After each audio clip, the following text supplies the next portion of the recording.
Hey everyone, welcome back to the podcast. Today we're diving into a topic that's close to my heart and oh so relevant for anyone trying to juggle the demands of modern life. Yes, we're talking about work-life integration, but we're not just talking about work. Today we're actually going to talk about taking a break and unplugging. We're exploring how hobbies and personal passions can truly transform not only how we work, but how we feel about our daily lives. So let's get real for a moment.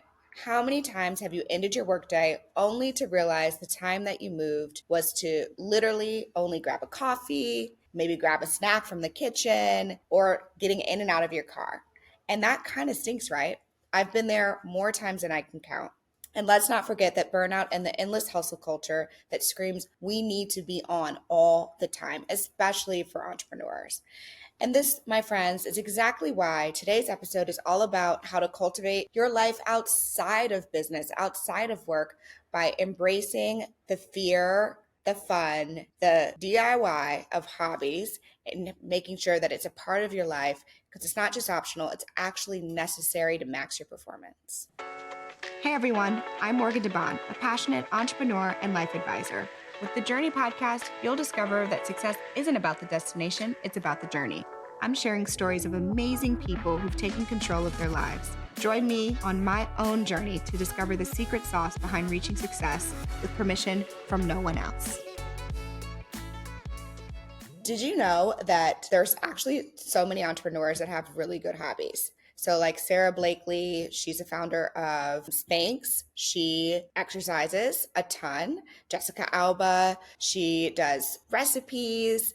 If you know me, I'm a paint girly. I love to paint. I've been doing art since I was a little girl. Everything from glass blowing to jewelry making to pottery to sculpting to ceramics. Literally, I've tried it all. In my free time, I try to paint at least once a week. That's like my current cadence.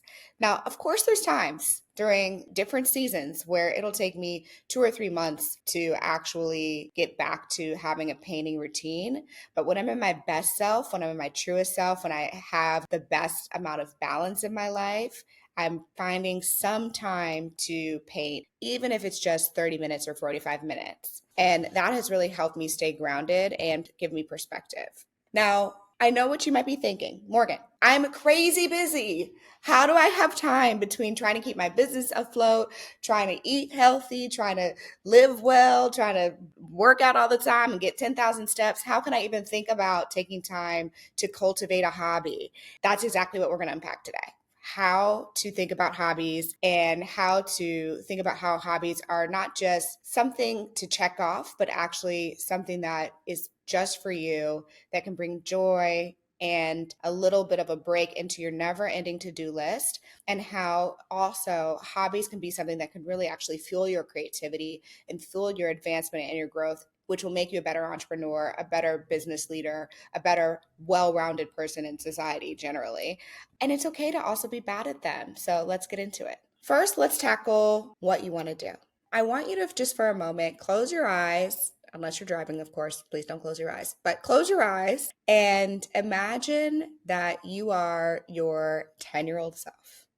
You are going through your classes. You're in elementary school if you're 10 years old. Just a reminder, okay, friendly reminder. You're in elementary school. You've done math, you've done science, and it's time for one of your breaks, your extracurricular activities. Where do you naturally go? Are you running outside in your mind, playing on the jungle gyms? Are you writing using chalk on the ground and making random designs with your friends? Are you wheeling and dealing and playing cards or doing something funny, something we shouldn't be doing on the playground? Are you staying inside and playing with Legos? Are you running to the computer lab and saying, well, actually, I don't want to go outside. I want to go to the computer lab and just playing video games? What is your 10-year-old self doing? My 10-year-old self was probably running outside on the jungle gym and then doing some sort of social activity and then probably being like, actually, I'm over these people, and going inward to myself and either like playing in dirt or just walking around. And naturally, I'm someone who, like, as an introvert, I like to have alone time. And I also love, love, love painting. I could take every art class under the sun. Even in high school, I took all the art classes that was ever offered, so much so that I think by my senior year, I had independent study, which was like not even a thing at my high school. Whatever the it is for you, what are the things that you were doing naturally as you were growing up that had nothing to do with making money, that had nothing to do with appeasing somebody else, which had nothing to do with, what grade you were going to get. The things that you were just naturally in flow with that just brought you a sense of enjoyment. I want you to go back to that person that you were and just sit with it for a second. What comes up naturally for you? Okay, so now your brain is probably doing two things. Your brain is probably like, oh, warm and fuzzy. Yes, I loved rock climbing. I loved soccer. I loved running. I loved playing with my rollerblades and my scooter, whatever is coming up. And then there's another rational side of your brain that's really fighting this right now, that's really saying, can't go get on a scooter, Morgan, if that's what you're telling me to do. I am 45 years old. I can't be running around here on rollerblades. I will break my knees. you know, I want you to just quiet that side of you that's already saying, I can't do that. That doesn't make sense. I'm not going to go get a Lego set right. What do I look like doing this right now? I want you to quiet that side of your brain. Okay. Just make it through this episode, please. Okay. So let's go back to your childhood self. And I want you now to just imagine what it would look like if this weekend coming up, you spent an hour, just an hour, engaging in that, getting those rollerblades out, going ice skating, going to the movies, reading a book that's a fiction book, that's a romance novel, going to the public library and just sitting there and browsing random things. Like, I want you to imagine doing that this weekend. All right. Part of why I want you to imagine these things is because you have to play a trick on yourself when you're deciding to embrace hobbies and deciding to use some of your time, not to get ahead, not to invest in the stock market, not to make a healthy meal, not to do something that has some sort of fixed outcome for your efficiency as an entrepreneur and as a business leader. It's really actually hard to do. So you need to create these games with your mind, to give yourself space to make time to just be and to just have fun and to just create. It's really essential for living a balanced, fulfilled life. Okay. So for those of you who are listening and you're like, girl, I don't have anything that's coming to mind.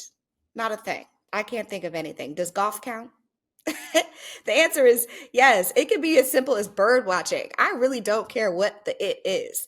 My point is for you to take time to find something for yourself. So let's actually go through some ideas on things that you could do with your time. And I'm going to also have a download for this episode. So make sure you look in the show notes on YouTube or on Spotify or iTunes, wherever you're listening to or watching this episode, because I'll have a link to a download so that you can get a list of probably over, I think I'm up to over like 60 or 70 hobbies that you could consider. So don't worry, I got you. All right, let's get into it. Okay, so one of the funnest ways that I have embraced just spending more time in leisure and having hobbies and fun things is by taking classes. I like taking classes because you have a start time and an end time, that's usually like 50 minutes or 60 minutes or 90 minutes, and you have some sort of guide. So if you're feeling like insecure about whatever it is that you're trying to do, let's say one of your hobbies you're trying to work on is Pilates, right? So I've never taken a Pilates class in my life. Some of you may be surprised to hear that, but I'm not a Pilates girly. And the reason why is because the reformers contraption, I was just very like, this looks suspect. I don't know how I feel about this. I'm short, so I don't know if my legs are going to do the things at the right sizing on this machine. But to get over that fear of looking silly, that fear of failure, that fear of, falling flat on my face while doing some sort of stretch, I hired someone to do a private class. One of our family friends is a Pilates instructor. She has a reformer in her house. And so she was like, I got you. I'll show you how to use it. $75. totally reasonable. And it was great. I was like, okay, now I've got this. And she was able to walk me through how to make any adjustments for my height, how to work on my posture. I was able to share with her some of the things that I was working on, which is mostly just my core and my strength. Then I was able to ask her questions in a private setting. And then from there, I then took a solid core class. Now, those of y'all who know solid core know that I messed up when I did that because it is not for the weak and it's really not Pilates. It's really an ab workout. I didn't know that. I was like, this looks fine. They've got like an entry level offer for 2 classes. I was like, this is fine. I'm going to take this. The way my thighs and my abs, I have a six pack now. You can't tell me nothing. 2 classes, six pack. And I also went to the beginner classes for solid core. So a lot of these programs, a lot of these, places that you go, they have entry level classes already. I thought going in there, I'll be honest with you, when I like projected myself into those rooms and said, okay, you're going to be in there with all these skinny girls. They're going to be super lean. It's going to be Lululemoned out. Like it's Nashville. I live in Nashville. I walked in that room. It was 65% Black girls. Okay. Hips, thighs. We was rocking it. And 2 men. I was like, my brain literally was just creating blockers for myself to say, don't do this. And it turned out to be so fun, so easy. I told the instructor before we started that I'd had a baby a few months prior. So, like, some things I might not be able to do so well. She gave me different modifications throughout the class. It was so nice. It was so lovely. In fact, it was so lovely that now I'm like, okay, now I feel like I can now try different Pilates yoga studios throughout the city and find the one that fits my routine and fits my wellness goals. It just feels fun. If I hadn't taken the class with a one-on-one instructor, I don't know that I would have had the courage to like go in a group setting with this reformer contraption.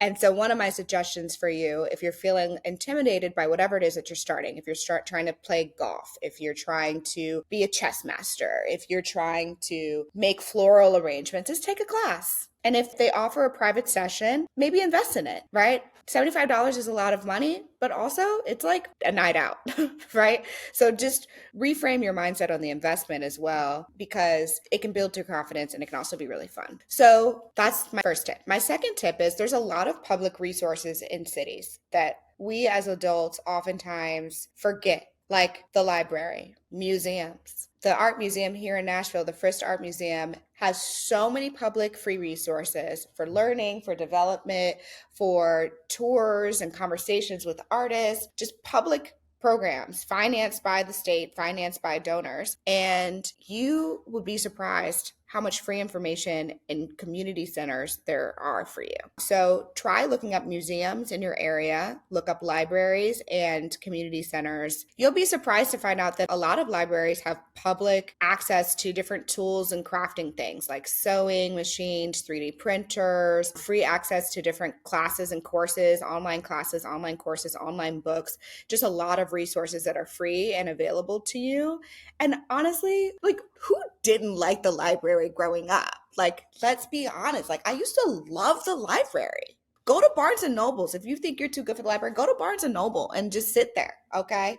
Just sit there and just get your little Starbucks, read some books, read about your hobby, and see what you can find. Again, the point of this, you guys, is to just create an hour of space for yourself to wander, to let your mind play, to let your mind do something else, to flex a different muscle in your brain, to flex a different muscle in how you're approaching a problem or how you're creating something.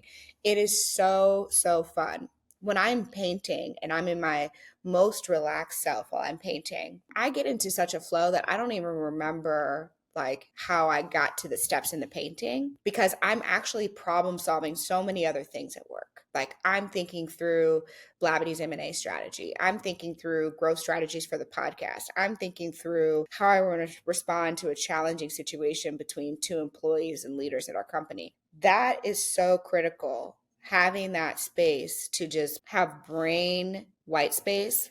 And even when you think you're not being productive or you think you're not actually like moving the needle forward on something, you actually are, because your brain is resting, and that can open up so much space for you and your creativity. If you're not convinced yet, When do you have your best ideas? Probably late at night when you're laying in bed, potentially in the shower, potentially on your drive. It's usually when you're doing something that's monotonous, when there's quiet moments that you're in flow and you're doing something that's really consistent. It's when you also start to problem solve. And so creating space for rituals, for hobbies in your life is going to actually unlock that for you. All right. So we've gone to the library, we've gone to Barnes and Noble, we've taken a class, we've hired someone to teach us how to do the thing. The other place that I love to go for holding practice for my hobbies is online classes and online programs. The amount of abstract art online programs and communities I'm a part of, you would be shocked. It's kind of like the amount of domain names that I have in GoDaddy. Like, it's an obnoxious amount. Have I taken all these classes? No, no, I haven't. But I love to like just live in the virtual art studio of another artist who lives in Germany and who just paints all day. I'm like, oh my God, what a life you live. Or like the random old crunchy white lady in California who is just watercoloring everything, all the landscapes, and she's got her cats and her dogs, and she's in her little backyard studio. I love peeping into these people's worlds. And although I'm not in the season of life where I can spend all day painting and I don't know how these people pay their bills, it just tickles me so much. It brings the biggest smile on my face. Like I will sit on YouTube and just watch them paint. Literally, I won't even be painting. I'll just be watching them paint. And that brings me peace. And it just helps my brain turn off when I can't even get to painting. Sometimes I'll just watch somebody else do it. So also consider joining a course, joining a membership program, supporting someone's Patreon who's doing the craft or the hobby that you want to do in your free time, but it's their career. Consider supporting them. And you might also find that just watching someone do it is also really fun. It's kind of like how people watch other people play video games, you know? If you're not a gamer, you might think that's weird, but if you're a gamer, like you might get just as much enjoyment watching someone play a video game as you do playing the video game yourself, right? So don't judge yourself in how you're engaging with your hobby. You with me? I'm going to say it again. Don't judge yourself with how you're engaging with your hobby. If you get enjoyment from just watching other people do it, that's fine. That's absolutely fine. That counts. Check mark. Okay. If you want to do it yourself, that's fine too. But whatever is going to fit into your schedule or fit into your routine, part of what I want to challenge you to do is to make time for it once a week. So if you can't do it yourself, engage someone else who can. Follow those accounts on Instagram, follow those accounts on TikTok. I want you to put more input into your life that's adding more balance instead of every single thing that you do does not have to be about making money. Everything you do doesn't have to be about growing your business. Everything you do doesn't have to be about like some sort of career step that you're taking forward. It's okay to do something just for yourself. So, another thing that I've been doing, if you follow me on Instagram, you may know this, although it ebbs and flows because your girl really don't have that much time, is gardening. Okay, so I live for a vegetable garden in my backyard. I have a lettuce grow that probably has mold on it, but it used to be thriving with mint and lettuce and carrots and potatoes. I've grown sweet potatoes. I've grown green beans, tomatoes, bell peppers, jalapenos, cucumbers, mint, rosemary, sage, onions. Your girl is basically got a homestead in her backyard. Well, really, I don't. But that's the point. The point is, I enjoy the idea of growing vegetables. Sometimes I get it right, but I've really truly traveled too much to have a full garden in my backyard that I fully maintain. And so this year, one of the things that I'm doing differently because I don't have as much time, but I enjoy the process of it, is I am a member of a community supported agriculture program, which is a CSA. And so I paid for a certain amount of produce that is grown just down the street in Nashville and right outside of Nashville and some farms locally. And we get a delivery once a week with fresh produce that's been grown. And I can go and volunteer on the farm, which is really what I'm the most excited about. I don't know what they're going to have me doing, but I'm excited because it gives me a chance to be a part of the flow of my best farmer life without actually having chickens in my backyard. And volunteering is just such a fun way to engage with the community. It's a fun way to do something for yourself and help someone along the way. So with this CSA program, it's working with immigrant workers who are in Tennessee. They're also growing some of their native vegetables that'll be included in our packages. And then also with my box, I also donated an extra box that goes to a family in need here in Nashville so they get access to the same fruits and veggies that I'm getting on a weekly basis. And I get to go to the farm. Most importantly, all of that stuff is good, and I get to go. So, these are the kind of things that I want you to consider. How can you find a local volunteer program? If you love dogs and puppies, go to the pound. If you really enjoy kids, volunteer at the hospital. If you really enjoy playing an instrument, volunteer at a senior living home and play instruments for the people who are there. If you really enjoy chess, then volunteer at a local school to teach after school, like a chess program. Like whatever you enjoy, someone else is willing and would love to have your skill. And so sharing that with the world is also just a really beautiful way to be grounded. My partner Josh and his team will work on a production. They'll be working so hard. And I'll be like, oh, honey, who is this for? And he'll tell me the client. And I'm like, they got this kind of budget? He's like, no, we're donating it. I'm like, you are over here working your butt off for free? Okay. But he does it because he loves it. He loves it. He gets to play with new equipment. You know, he's not going to do high risk things with clients that are paying a ton of money. So he gets to play with new equipments. He oftentimes uses new team members, new editors, new producers, new videographers, new camera operators on those projects because it's low stakes, right? And he uses it as a playground, but it's also because he loves making videos. Like he would do it for free. He does do it for free, right? And I love that for him. You know, it brings him so much joy. And I think that the more that eventually you can spend more time doing the things that bring you joy that you do naturally, the better your life will be in the long run. So you may be asking yourself at this point, Morgan, all right, I'm ready to go. I'm excited. I know what I'm going to do. I know where I'm going to do it at. I know who's coming with me. And now I just need to find the time. There's just not enough time in the day to get this done. I want you to go back to some of our prior episodes on calendar blocking. I can definitely guarantee you that there are 2 to 3 hours a day that you are spending doing things that don't matter, things that don't move the needle, things that are not productive, things that provide no value to your life and are not fun. Those could be something like if you're spending a lot of time doing laundry, if you're spending time doing some of the administrative tasks in your household, laundry, cooking, driving to and from places. Think about how you can remove some of those monotonous, what I call your operating tasks, things that you do just because they got to get done.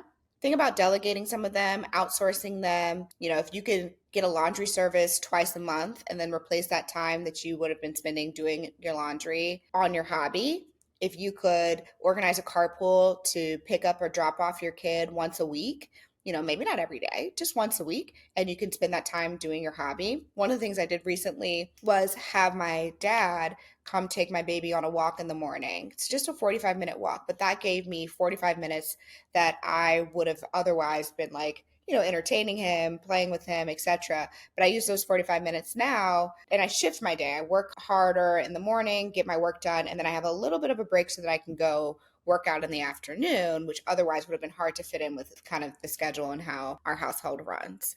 It's just once a week, you know, find 45 minutes, 2 hours once a week, renegotiate with yourself, renegotiate with your partners and the people around you to find that time for yourself and block it out on your calendar. You got to block it out on your calendar because you're going to do something that's counterintuitive. You're going to take time out from being productive or serving others, your family, your friends, your job, your boss, to do something just for yourself. And so in order to make sure that that actually happens, you have to guard that time. You have to be explicit with yourself that, hey, I'm going to go take a car racing class. I'm going to go take a pilot class. I'm going to go to a nursery and hold babies. You know, whatever it is, I really don't care, you guys. I'm trying to make these things ridiculous because the point is, it doesn't matter what it is. Don't judge yourself. Make your time for that.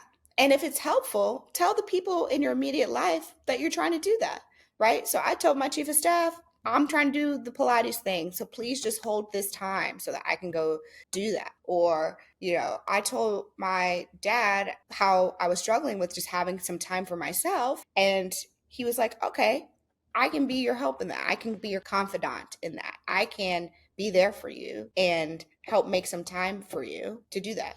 My mom has been cooking more meals for us. That's been really helpful. So, being vulnerable and telling the people in your life what you're trying to do, you'll be surprised how people step up to help you make more space for yourself because everybody wants to be helpful.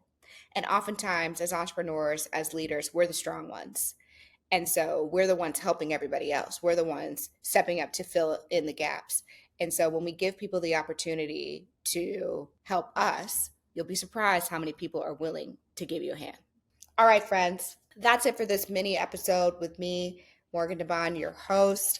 I hope that you feel inspired to try something new, to be a novice, to be a beginner, to let yourself be bad at something, and to just play. If you are looking for ideas for inspiration, go to the show notes so you can get the downloadable free guide on all of the different ideas and hobbies, everything from getting your pilot's license to bird watching. I've got it written down for you. And I hope that you also share with me one of the things that you try, whether you're in one of my channels on Instagram, you leave a comment, or even leave it in a review if you so feel inclined to review this episode. Tell me what you've tried and how we are helping you break out your shell here. And I really hope you take some time this weekend just for yourself. Thanks for listening to the Journey podcast. If you enjoyed this episode, make sure you leave a review and head to our Instagram and YouTube to leave a comment. I look forward to hearing how this podcast has made an impact on your own journey.